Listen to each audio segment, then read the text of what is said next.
for the first time, I visualize that it is possible to win the war against corruption. Court ने कहा है कि आपको sanction की आवश्यकता नहीं है यदि आप सिर्फ इंक्वायरी चाहते हैं। कोई भी कोर्ट में कोई भी नागरिक जा कर के केस फाइल कर सकता है इंक्वायरी के लिए। क्या प्रधानमंत्री की इस फैसले से कोई नसीहत लेंगे? जिन मंत्रियों के खिलाफ सबूत है, कोई भी व्यक्ति उसके बारे में कार्रवाई का आग्रह कर सकता है। कि दो अज्ञान मंत्री जिनको कानून नहीं पता है या भूल गए हैं, सलमान खुर्शीद और कपिल सिब्बल ने कहा कि प्रधानमंत्री के पास सीधा जाने का किसको औकात है, और उन्होंने कहा कि किसी को भी है। In fact, the order was on an issue that had become infructuous because it related to giving of sanction, granting of sanction against a serving minister, since he's no longer serving and therefore didn't require a sanction. There was nothing left in the case. हम आज इस बात को जरूर कहना चाहेंगे कि प्रधानमंत्री जी तत्कालीन वित्त मंत्री 2G के समय के और आज के गृह मंत्री श्री चिदम्बरम के बारे में आपकी क्या राय है? नमस्कार, मैं रवीश कुमार। क्या 2G मामले में सुप्रीम कोर्ट ने आज प्रधानमंत्री मनमोहन सिंह को क्लीन चिट दे दी है? यानी प्रधानमंत्री ने जानबूझकर ए राजा के खिलाफ मुकदमा चलाने की अनुमति देने में 16 महीने की देरी नहीं की। प्रधानमंत्री कार्यालय ने भी इस फैसले का स्वागत किया है और अपनी जीत बताया है। कोर्ट ने कारण बताया है कि क्यों प्रधानमंत्री इसके लिए जिम्मेदार नहीं ठहराए जा सकते। कोर्ट ने कहा है कि प्रधानमंत्री कार्यालय के अधिकारियों ने सही सलाह नहीं दी। अदालत ने अधिकारियों के खिलाफ टिप्पणी तो की है, मगर प्रधानमंत्री को इस आरोप से बाहर कर दिया है। बीजेपी इसकी व्याख्या अपनी तरीके से करती है, कहती है कि पता चलता है कि प्रधानमंत्री का कार्यालय कैसे चल रहा है। क्या प्रधानमंत्री अपने कार्यालय की गलतियों या गलत सलाहों की नैतिक जिम्मेदारियों से मुक्त हो सकते हैं? पहले देखिए कि कोर्ट ने क्या कहा। एक टिप्पणी का अंश है। प्रधानमंत्री का कार्यालय जिस प्रकृति का है, उसे देखते हुए उम्मीद नहीं की जाती कि प्रधानमंत्री निजी रूप से हर मामले की बारीकियों को देखेंगे। जिस तरह से काम का दबाव रहता है, वैसे में लाजमी है कि पीएम अपने अधिकारियों की सलाह पर निर्भर रहेंगे। साथ ही यह भी देखा जाना चाहिए कि याचिकाकर्ता यानी स्वामी ने प्रधानमंत्री के खिलाफ कोई आरोप नहीं लगाए हैं। प्रधानमंत्री कार्यालय में जो देरी हुई है वो दुर्भाग्यपूर्ण है। फिर याचिकाकर्ता ने भी आरोप नहीं लगाया कि पीएम ने जानबूझकर देरी की। ये टिप्पणी को ध्यान में रखिएगा, बहस में काम आएगा। ठीक है कि कानूनी रूप से प्रधानमंत्री के लिए राहत है, मगर क्या विवेक नैतिक रूप से राहत मिली है? क्या प्रधानमंत्री अपनी जिम्मेदारियों से इस तरह से बच सकते हैं कि उन्हें गलत सलाह दी गई, वो भी 2G जैसे गंभीर मामले में? क्या यह सवाल उठ सकता है कि वे कौन से अधिकारी थे जिन्होंने 16 महीनों तक प्रधानमंत्री को गलत सलाह दी? क्या अदालत का यह कहना कि याचिकाकर्ता ने भी पीएम पर आरोप नहीं लगाया काफी नहीं है? नवंबर 2008 से स्वामी प्रधानमंत्री को खत लिख रहे थे। जब अनुमति नहीं मिली तो 2009 में अदालत गए कि मंत्री के खिलाफ मुकदमा चलाने की अनुमति दी जाए।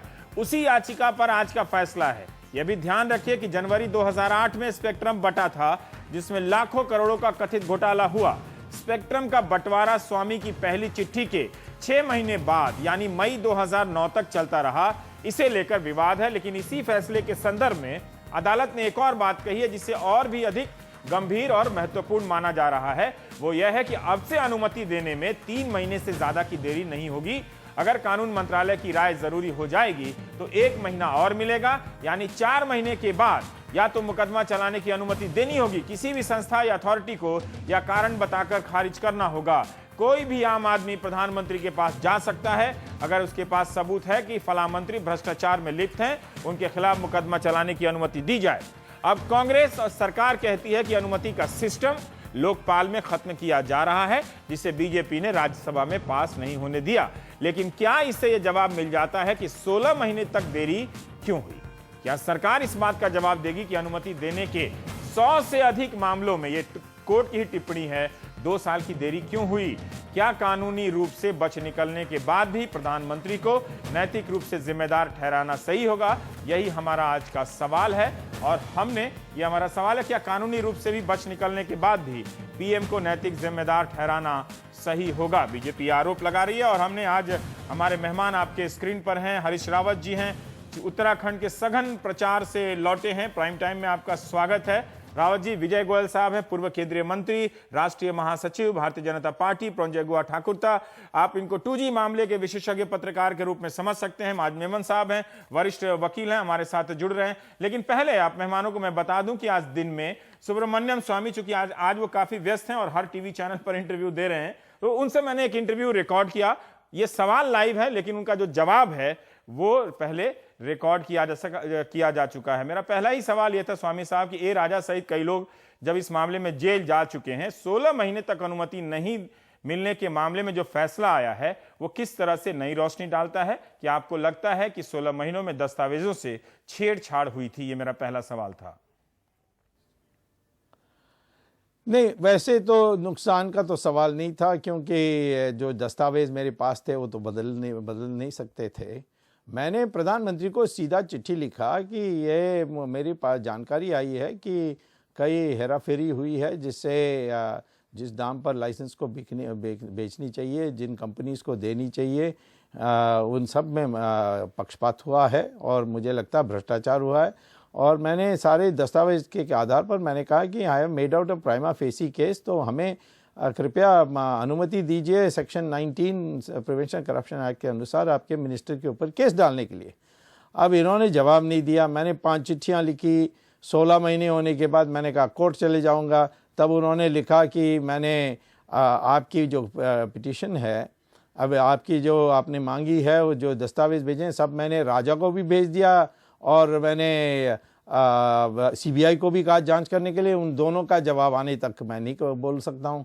अब ये तो बिल्कुल अवैध था, क्योंकि कितने सुप्रीम कोर्ट के जजमेंट्स थे कि जब कोई सैंक्शन मांगता है, अनुमति मांगता है केस डालने के लिए, तब जिस सैंक्शनिंग अथॉरिटी है, इस यहाँ तो प्रधानमंत्री थे अथॉरिटी, उनको जो दस्तावेज मैंने दिए उस पर उनको अध्ययन करके तय करना चाहिए कि क्या सुब्रमण्यम स्वामी ने प्राइमा फेसी केस बनाई कि नहीं, और कोई जांच और दूसरे जगह से पूछताछ कुछ नहीं करने की उनको अनुमति है उसमें। तो उन्होंने उनके अधिकारियों और ये कपिल सिब्बल और ये सलमान खुर्शीद, इन्होंने गलत उनको सलाह दी और उन्होंने राजा को भेज दी और CBI को भेज दी।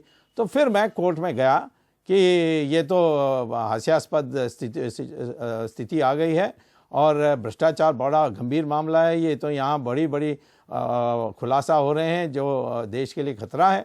तो इसीलिए मैं गया था और मैंने कहा कि प्रधानमंत्री ने अभी तक मुझे अनुमति नहीं दी है। 16 महीने हो गए हैं और वहाँ भ्रष्टाचार का मामला है, और इसीलिए मुझे आपसे निवेदन है, क्योंकि सरकार अपनी काम नहीं कर रही है, कोर्ट मुझे अनुमति दें।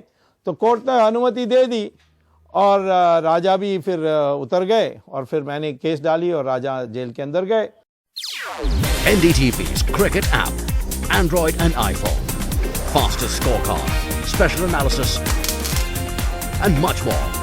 Download free. ndtv.com/apps.